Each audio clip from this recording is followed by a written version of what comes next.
Police find a frozen body in the Arizona desert. The chilling discovery sends investigators searching for more victims. A small town, a brutal murder, and a killer who could be anywhere. When all leads are exhausted, the investigation focuses on a blurry surveillance photo. When a young mother disappears, detectives are left with few clues. But slowly, the evidence begins to point to a dangerous and twisted predator. A lack of clues may cool down a hot investigation, but there's no statute of limitations on murder. Months or even years may pass before forensics can spark a fire under these cold cases.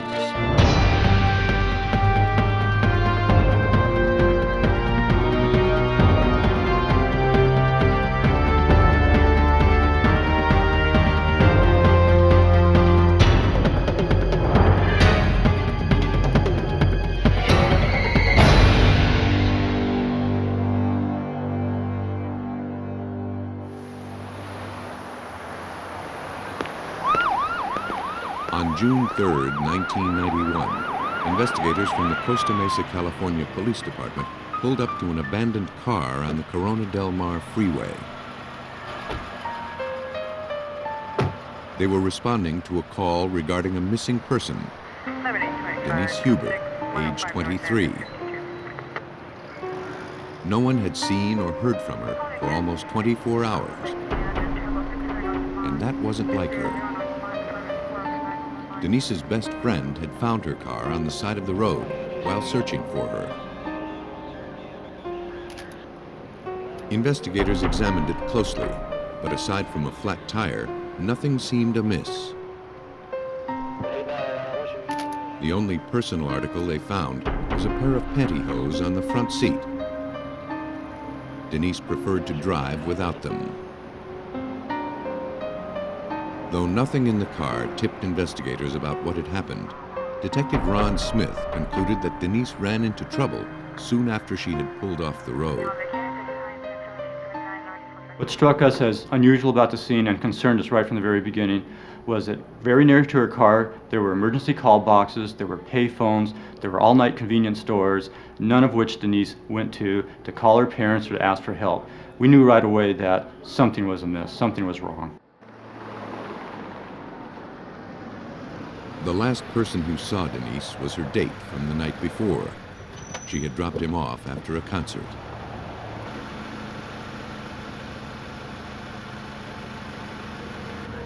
Denise never made it home. Bright, popular, just graduated from college, she wasn't the type to worry her parents by going off without a call or note. Her family and friends started to look for her the next morning. After recovering her car, the Costa Mesa police launched a massive search for Denise Huber. They notified law enforcement agencies across the country. They followed up every clue, every lead. Denise's friends and family put up posters and appeared on news programs begging for information. As the months and years passed, the tips dried up. But police kept Denise's case open and as active as they could. Every day we would do something with the Denise Huber case. We would review old leads, we'd go over old reports again. We'd look one more time at the photographs.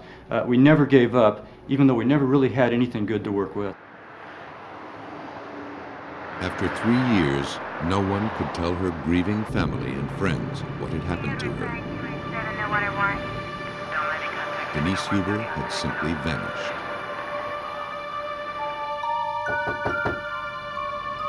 Meanwhile, more than 300 miles away in Arizona's Prescott Valley, authorities were grappling with a mystery of their own. On July 9th, 1994, a woman went to buy paint at the home of a man she met at a swap meet.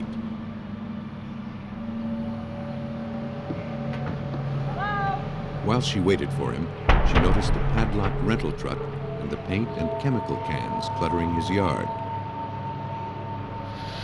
She thought they looked out of place for such a respectable neighborhood and wondered if any laws were being broken. Suspicious, she called a friend who worked for the police. Her friend thought it sounded like a clandestine drug lab, which police find in the most unlikely spots. He sent investigators from the Yavapai County Sheriff's Department to check it out. The rental truck with the California tags looked like it hadn't been moved in months. The electrical cord snaking out of it and the paint cans all around reinforced the notion that this might be a mobile drug lab.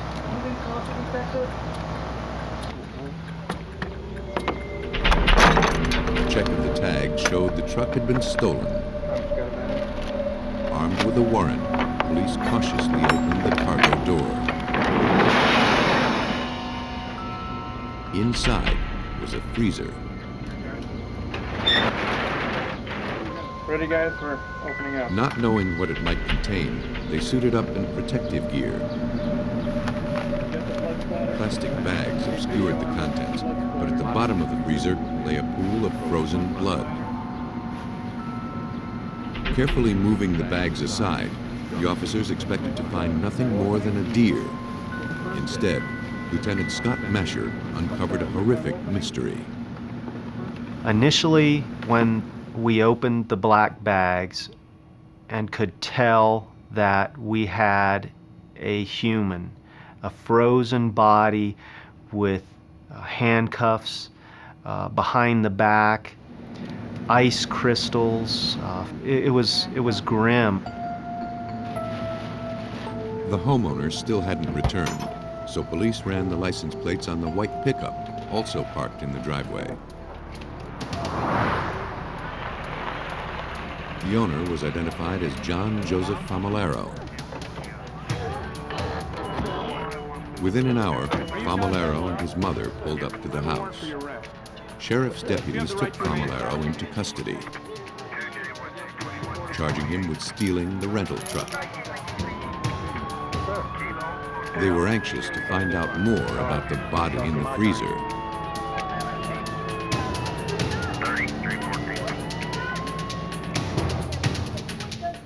Mrs. Famolaro, who lived next door, told detectives that her son was a house painter, which explained the paint cans. She said the truck had been parked there about 2 months. She didn't know anything about the freezer or its contents, except that the electricity in John's house had been turned off for 1 day, and he had asked to run a power cord from her house to the truck.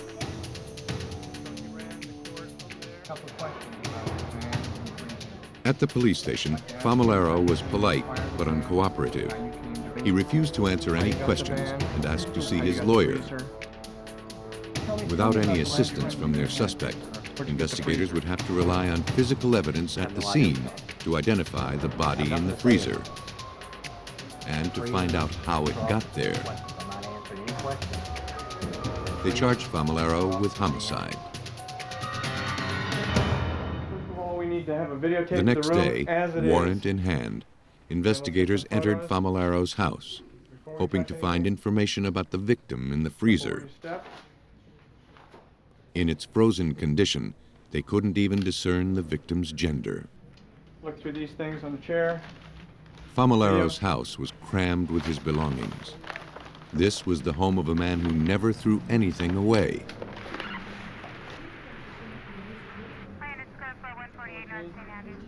If clues were here, they'd be difficult to find.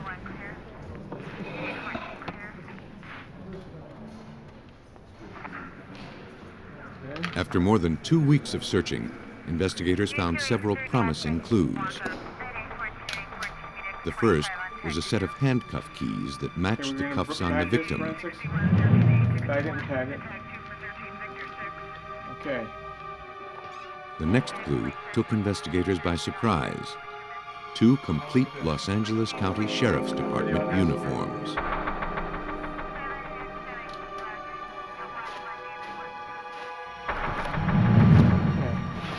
In the garage, the deputies found 2 boxes marked Christmas, but there was nothing merry about them. Inside, officers found blood-stained women's clothing and a bloody hammer and nail puller. They also found a pair of women's shoes, the backs badly scuffed, as though the woman who wore them was dragged. Get a couple bags here. Shot of this hammer. And that wasn't all. One for We did locate numerous female identifications. That included social security cards, I believe some driver's license, and other identification, obviously raising the concern of maybe we had additional victims. Yavapai County Police had to face the very real possibility that John Famolaro was a serial killer.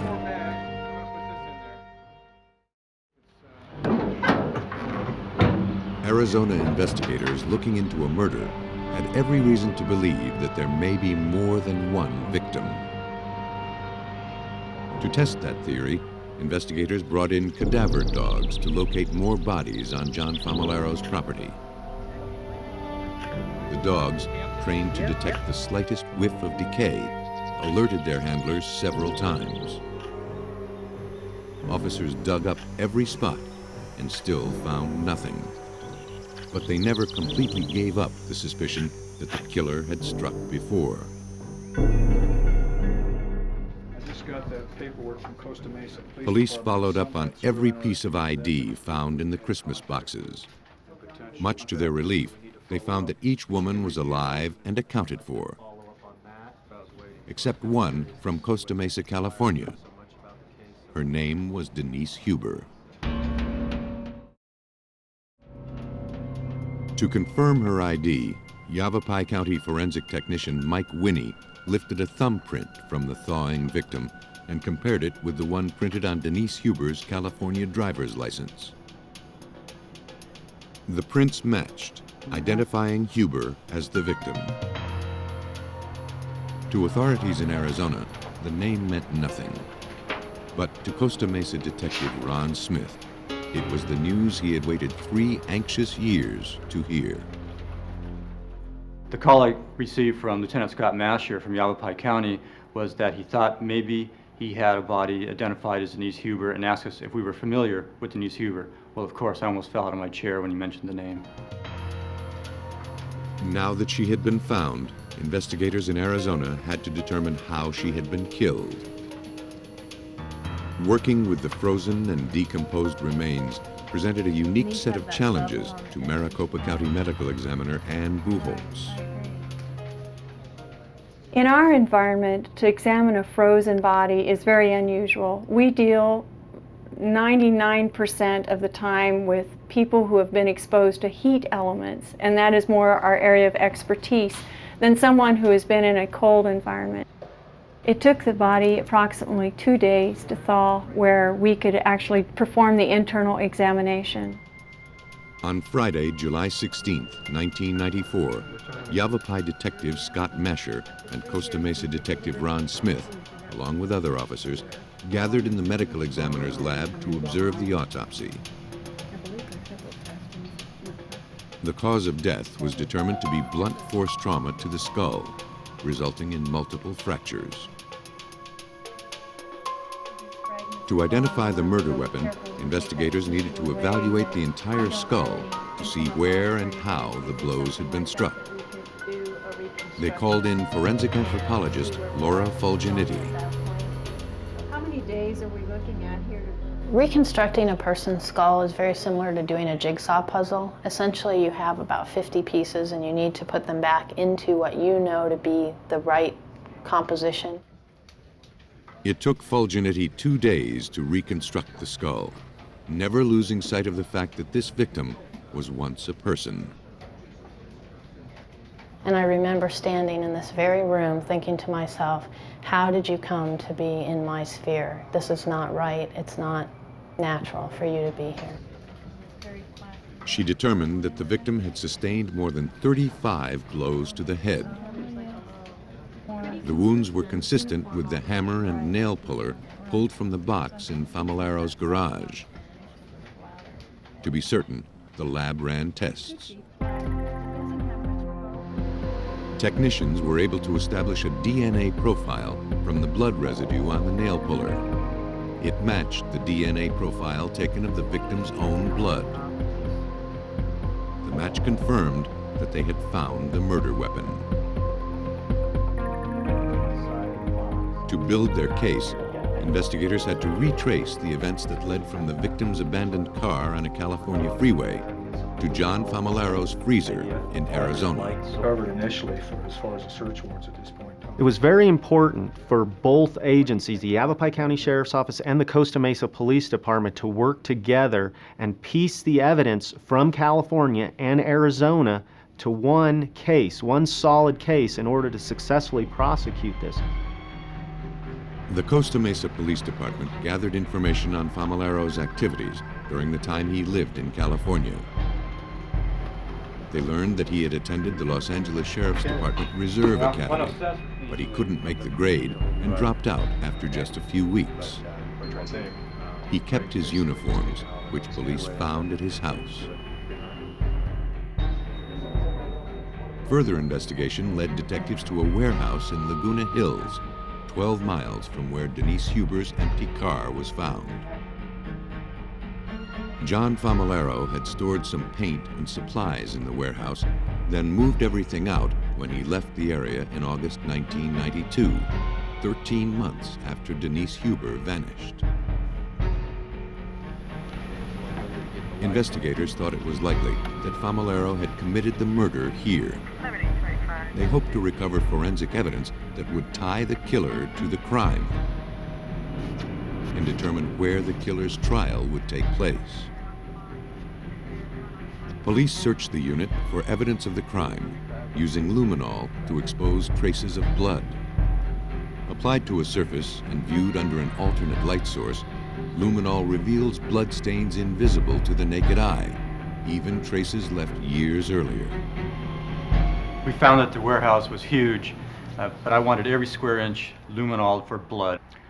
Almost the very last bottle in the very last corner that we looked, we sprayed luminol into the corner against the wall. And all of a sudden, the luminol just lit up. This bright glow showed us we found what we were looking for. Technicians compared this blood to a sample taken from the victim in Arizona. They matched. The forensic analysis gave Detective Smith of the Costa Mesa Police the proof he needed to make the case. The forensic science in testing the blood was absolutely critical. Number one, it established that the crime occurred in California, and that established jurisdiction. It also positively identified that blood as Denise. It put Denise at that scene. Famillaro never confessed. The forensic evidence spoke for him. The investigators had successfully matched the blood in the California storage unit to the victim in Arizona, and that placed the victim within deadly proximity of John Famillaro.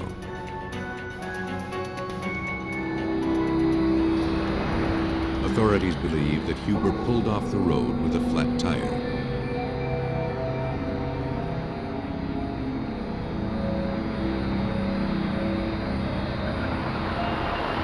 Spotting his prey, John Famillaro approached under the guise of lending a helping hand.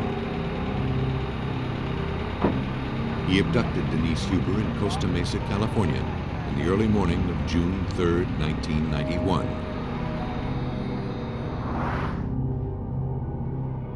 Famillaro murdered her sometime later,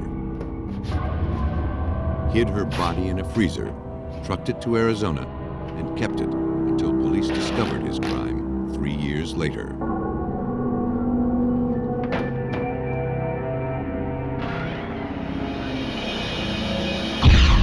John Famillaro was sentenced to death.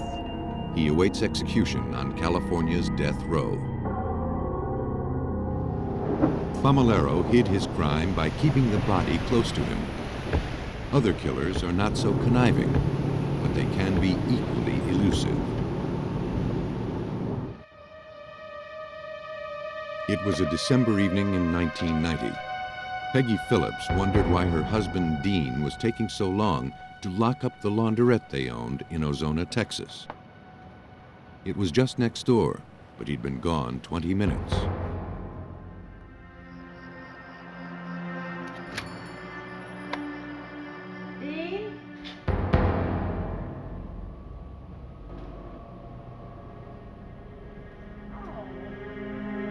She found him lying on the floor, bleeding and barely conscious.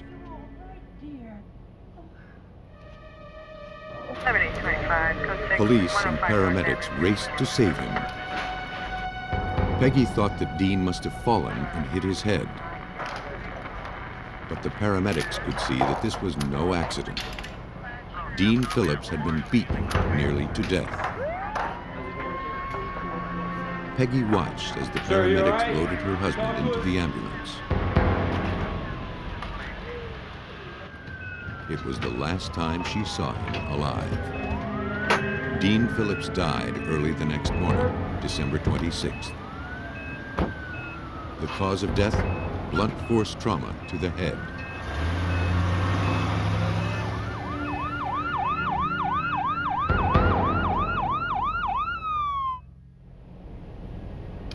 Investigators determined that Phillips had interrupted a burglary and paid dearly for it.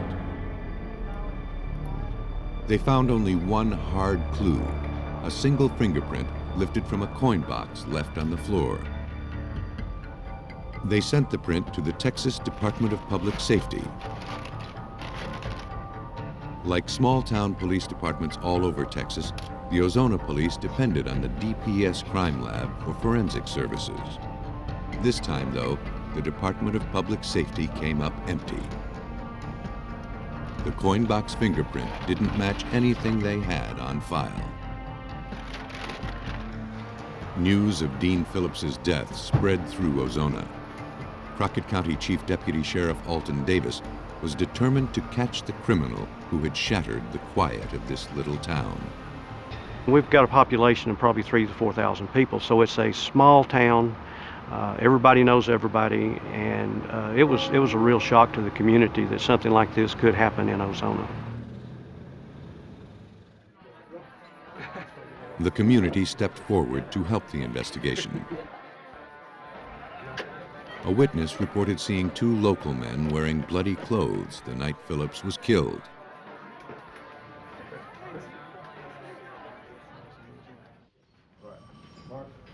A warrant was obtained, and their bloody clothes were confiscated before they had time to launder them. Brought in for questioning, the men claimed they were hunters and that the blood was from a deer they had poached.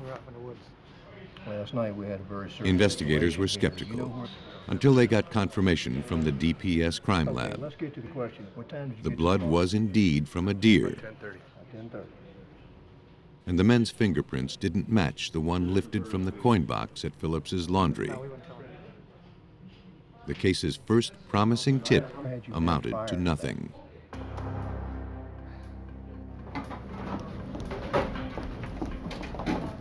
A clerk at a convenience store right off the interstate gave investigators their next lead. Detective, you got a couple minutes I can talk to you? Yes.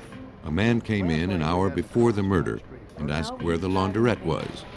And we're just checking the neighborhood. She described him as stocky, with dirty blonde hair and a t-shirt with radio call letters. Oh, yeah? Oh, what time was that? He drove a beat-up blue van with a green door on the passenger side. Then he walked. There may have been a passenger in the He van. left. And then Investigators hope to see the suspect on the store's surveillance tape. Okay, good. okay. Okay? Listen, you have a good evening. Thanks a lot. But the security camera was old. The man's face was a blur. Neither the DPS nor the FBI could enhance the image electronically. The investigators were convinced they had their suspect on this tape, but his image, like their chances of finding him, were dim. How you doing today? As the investigation into the murder of Dean Phillips continued, witnesses reported seeing a strange blue van in town the night of the murder. Some thought they saw two people in it. Sheriff Alton Davis believed that Phillips's killer was a stranger just passing through town. Ozona is right on Interstate 10, or more or less out in the middle of nowhere. This is the first one we've had where someone has came off the interstate and murdered one of our local people. Investigators knew the killer was probably hundreds of miles away by now. And then they got the call. A van, matching the one described by the witnesses, was stopped about 200 miles west of town. Davis sped to the scene. We found an old GMC van, light blue, that had a dark passenger door on it, dark primer colored. And we took photographs of the van. We talked to there was a Hispanic male driving it, which didn't fit the description of our suspect. The case had run into another dead end. Reviewing the clues they'd gathered so far, investigators realized that all they had to go on was a blurry surveillance tape and a store clerk's fading recollection. They needed some way to turn these hazy clues into solid information. Then they recalled Karen Taylor, an experienced forensic artist with the Special Crimes Service of the Texas DPS. Taylor had worked with the Ozona police on missing persons cases.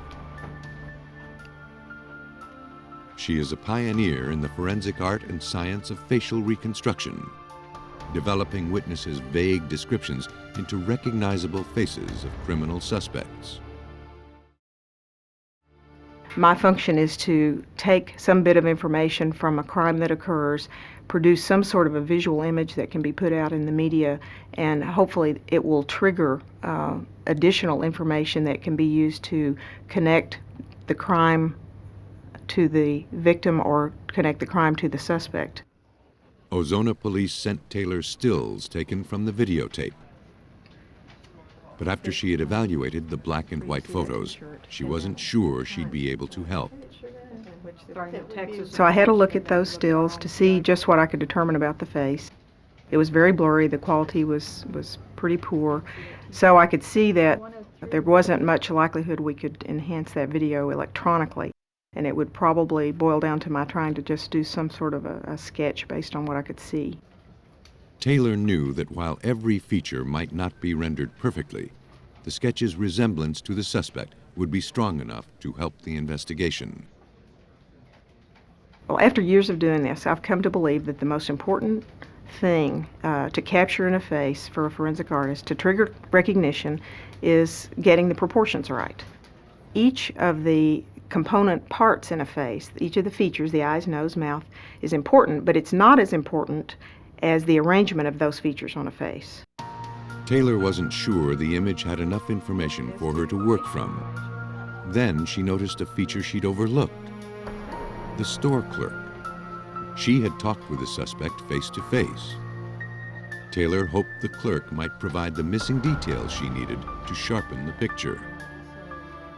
Using the video stills, I prepared as much of a drawing as I could, maybe 85% done, and then faxed it to the witness, got on the phone with her, and she was able to make some changes. She said she wanted me to make the eyes look light, make the lower face look more slim, and I did that. We hung up. I spent about 15 minutes making those alterations, and then I refaxed it to her, and she checked it and said, yes, that's right. So I was able to get the benefit of her long-distance input over the phone and using the fax. Here he was, the most likely suspect in the murder of Dean Phillips.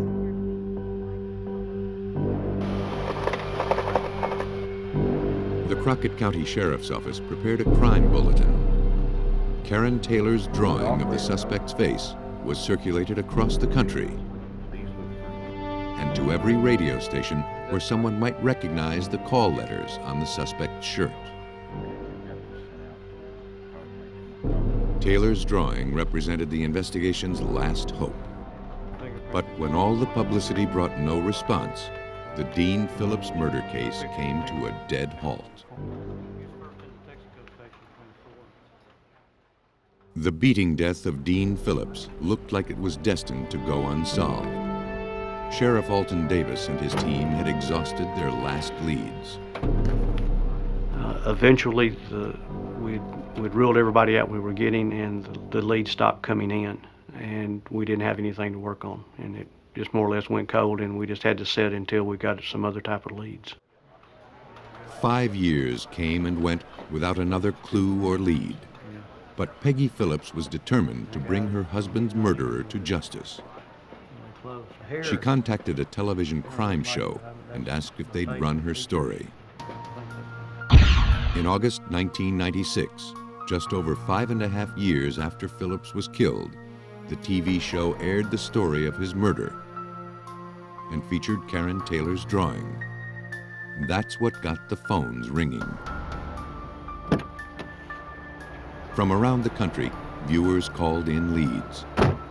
Texas Ranger Jerry Byrne fielded the calls and directed the investigation. One tip led him to Paul Wesley Taylor, a convict at Utah's minimum security prison in Draper. Ranger Byrne contacted Draper Prison and asked for Taylor's records and a photograph.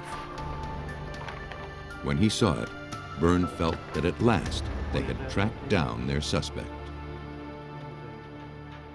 The photograph of Paul Wesley Taylor was nearly identical to a composite drawing that a DPS artist had conducted back in 1991. Initially, I felt like it was too good to be true. Byrne sent Taylor's records and fingerprint card to the DPS.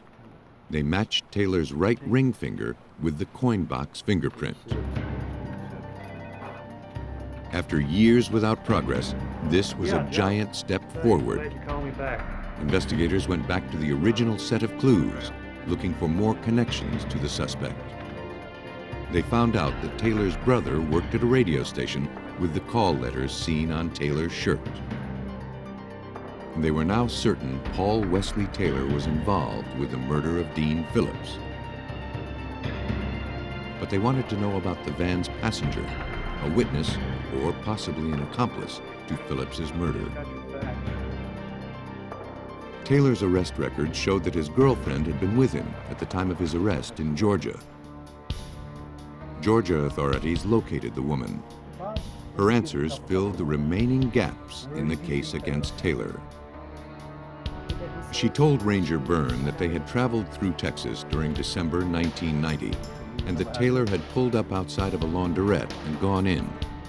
She saw him fighting, and he returned to the van with blood on his shirt.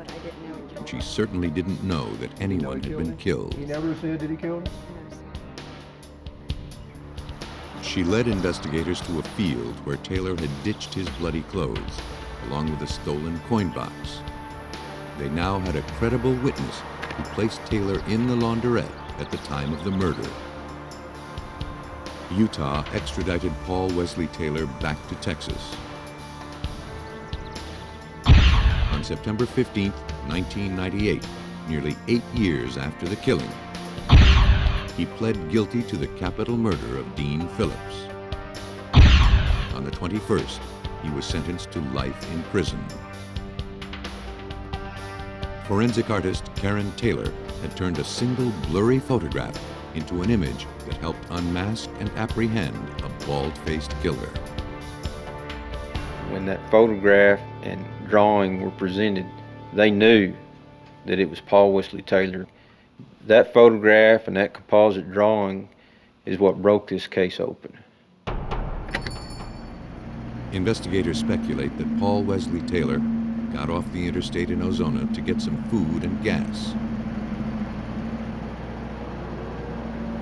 Short of money, Taylor got the idea to knock over the laundrette after closing time.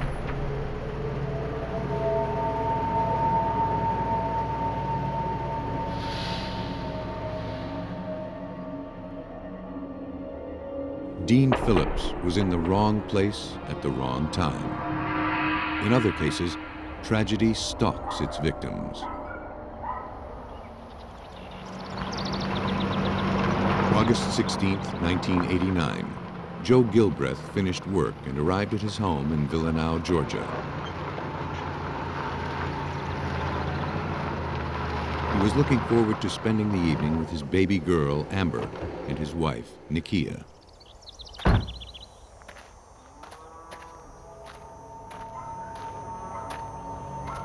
He noticed that his wife's car was gone. This was odd. Nakia was usually home fixing supper at this hour. When he went inside, he started to worry. Nakia would never let Amber sit in her pajamas all day, and there was no way she'd ever leave the baby in the house by herself. The doors were unlocked and didn't look like they had been tampered with.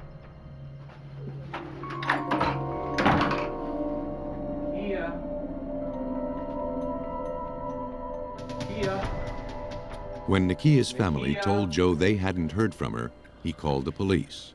Nakia! The Walker County Sheriff's Department sent officers to investigate. Check the residence and you don't see her, and you're on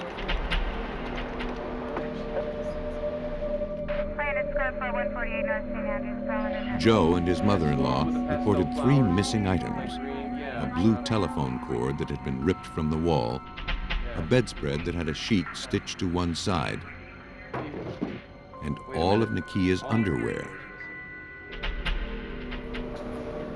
Based on what he found in the house, Detective Pat Bedford believed that Nakia Gilbreth's disappearance was more sinister than the simple missing persons case he was originally sent to investigate. My first impressions are, she was taken out of here bound. Somebody forcibly was taking her from this residence. When you tie that into the fact that it was realized that a whole drawer full of her undergarments and lingerie was missing, it makes you think that we're dealing with a serious crime here. Checked around, see if there's anything missing by chance. Took a shower. Joe Gilbreth told the police that the day had started like any other. I checked all the house and I could. The alarm went off at 5:30. Joe got up and got ready for work. Nakia went back to bed. And by 6 a.m., the house was quiet. Joe and the baby were the last to have seen Nakia.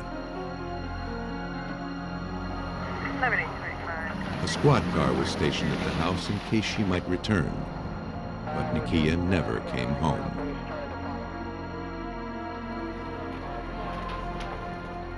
On August 18, 1989, the day after she had disappeared, the Walker County Sheriff's Department had little to go on. We got a tragedy here. We got a problem. At first, no good leads to follow up on. Her car had not been located. She had not been located. Didn't appear to have any leads from talking to neighbors and searching the immediate area. We had nothing at that point. But that soon changed when Nakia's mother found her daughter's car abandoned on a logging road a half-mile north of the Gilbreth house. Investigators hoped they'd find clues to help locate her. Technicians raised fingerprints all over the car, but they belonged to members of the Gilbreth family. Officers found indications of a second car parked next to Nakia's. It was an ominous sign, but the tire impression wasn't distinct enough to photograph or print. Nakia's mother noted that the baby quilt Nakia always kept in the back seat was missing, and that was it. Nothing at the scene offered a clue of what had happened to Nakia or where she might be now. Still, her family held out hope that she'd come back to them unharmed. Though investigators believed she was a victim of foul play, they had no evidence and no suspects. Joe had passed a polygraph indicating that he wasn't involved. All they had were a few missing items and an abandoned car, but still no sign of Nakia.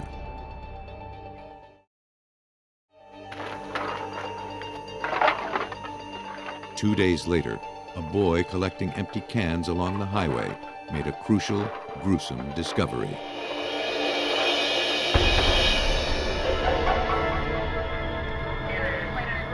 The body was too decomposed for a positive visual ID, though it was a white female about Nakia's size with the clothes and jewelry Joe had described. Dental records confirmed everyone's worst fears. The autopsy determined that Nakia had died from asphyxiation. The examination also revealed marks around her wrists and ankles, marks that could have been made with telephone cord. But there was no other significant forensic evidence. No hairs or fibers, no fingerprints on the body.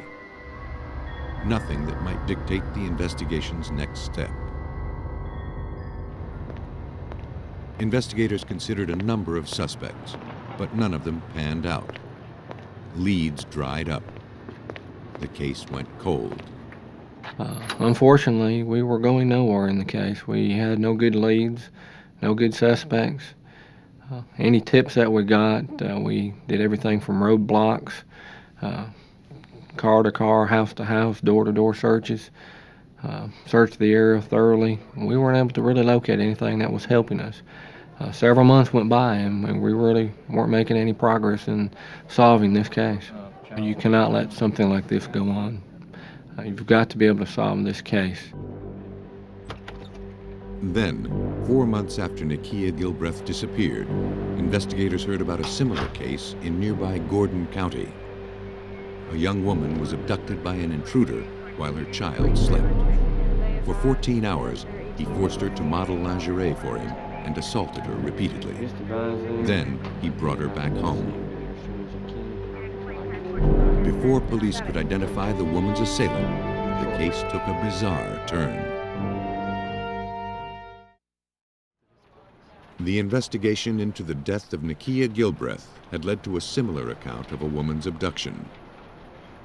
The connection was weak, but it was their only lead. 2 days after the assault, the woman's father reported to police that he saw a strange man drop off a Christmas tree at her house.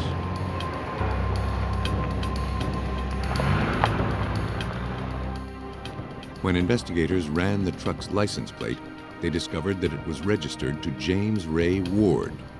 He worked for a nearby well drilling company. The woman picked out Ward's picture from a photo lineup.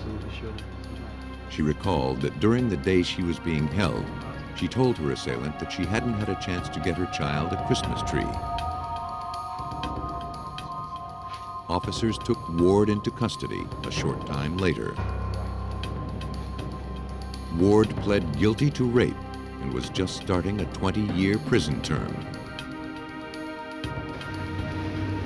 In their check into his whereabouts prior to his arrest, police learned that Ward had drilled a well at the Gilbreths a year earlier. Then he returned to check on it in July 1989, just a month before Nakia was killed. Ward's employer said that drillers were never sent back to check on wells. Ward had acted on his own. The similarities between the abduction of his rape victim and the abduction of Nakia Gilbreth provided police with their only lead. When officers searched the home Ward shared with his wife and children, they found a stash of women's undergarments that didn't belong to Ward's wife. Detectives also uncovered a receipt for well drilling made out to the Gilbreths. But it was much more than a receipt. Had directions, the road name, the mileage that would have led me right to the Gilbreth residence. The description of the victim he had written in there matched her description, including an age of a daughter that the victim had. Then we had our first direct link from the murder to a suspect. Investigators also found items missing from the Gilbreths' home. A bathing suit bottom, a baby quilt, a bedspread, and a blue telephone cord. Got it. Phone cord. In order to build the strongest case against Ward, investigators needed to prove premeditation. They obtained a statement Ward had written regarding the abduction he'd pled guilty to. They wanted to compare this writing sample with the incriminating notes jotted on the Gilbreths' receipt found in his home. document examiner Karen Scott performed the analysis. A handwriting comparison is basically a side-by-side comparison. I look for features in the writing of one set and I see if I find the same thing in the other set. And I'm looking for things like how the letters are on the piece of paper, how they're formed, how they're spaced. Scott looks for the idiosyncrasies, the little details that give a person's handwriting its individual character. For instance, the F in the word fine, it's very short, the very bottom of it. The D in the word road and side are written opposite the way people are taught. Staff first and then the round part. While this is not in and of itself a unique just to this writer, it is not the way it was taught to be done. After comparing the note with Ward's known handwriting, Scott was confident that both documents were written by the same person. Investigators then examined the bedspread, quilt, and bathing suit bottom found in Ward's house. Nikia's mother supplied the matching top, which she found in the Gilbreth's home. Because hundreds of identical bathing suits were manufactured and sold, the prosecution had to prove that the bottom found at Ward's and the top found at the Gilbreths were parts of the same suit. To make that assessment, the lab had to compare the amount of fiber wear on both parts of the suit. They concluded that the bottom matched the top. The suit belonged to Nikia Gilbreth. The investigation turned to the other two items, the bedspread and the baby quilt. Before she even put them under a microscope, trace evidence technician Terry Santamaria recognized their significance. I knew that these types of bedspreads did not come commercially from the manufacturer with a sheet sewn to it, so I knew that the item had been altered by somebody. After determining that, I then examined the baby quilt. When I pulled the baby quilt out, I immediately recognized that this was homemade. Santamaria called Detective Bedford. These two items, the bedspread and the blanket, were absolutely unique, one-of-a-kind items. They were a direct link from the suspect's home back to the victim. This evidence completed the case against James Ray Ward. At Ward's trial, Nikia's mother-in-law testified that she had stitched the sheet onto the bedspread to cover the rough cloth and had sewn the baby quilt for her granddaughter.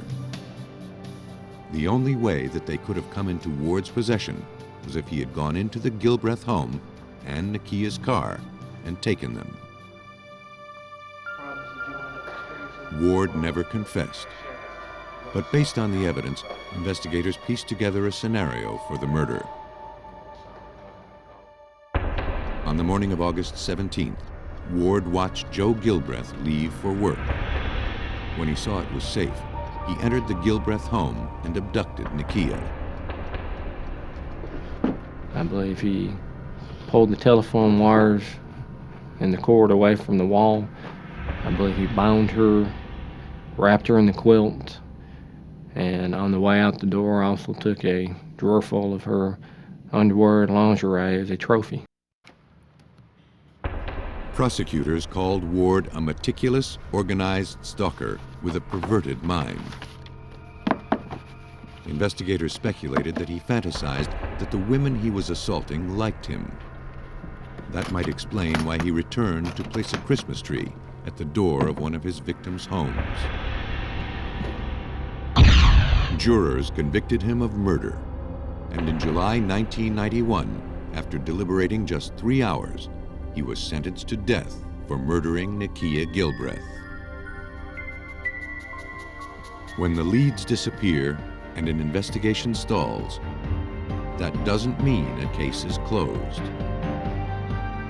In a homicide, investigators have an arsenal of forensic techniques and all the time in the world to catch the killer.